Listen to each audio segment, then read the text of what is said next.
Hey everybody, I wanted to take a second give you the recap, Jasper Engines and Transmissions recap of the St. Lawrence River in Waddington, New York.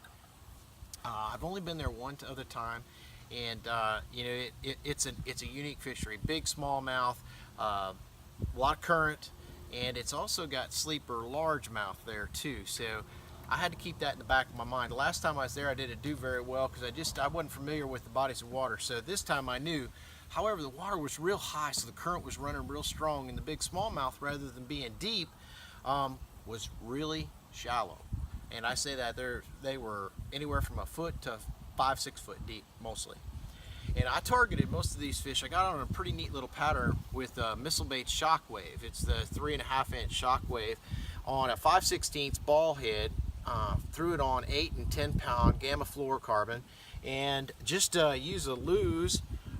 Just a loose rod and reel, bait casting rod and reel with a 6/8 medium light rod so that I could handle the fish really well. And man, I'm telling you, did I catch some big smallmouth, and you could almost see all of them coming to get it.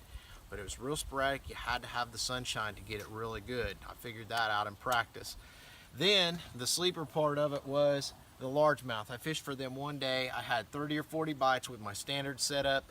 The old Missile Baits D-bomb in green pumpkin magic color was really important, and the Rain's 1.5 ounce tungsten weight. Obviously it was tied on a little bit better than that, so I would target mats just like I fish in Florida, and you had to look pretty good for them, but you could find them. So the first day I knew I was probably going to have smallmouth to do really well in the tournament. Started out, I caught me a small limit of smallmouth.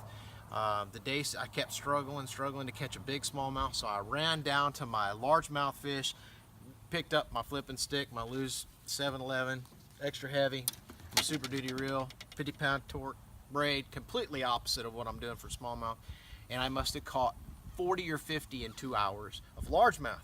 I culled all the smallmouth I had out, and then I went back to smallmouth fishing, and I just didn't get that big bite.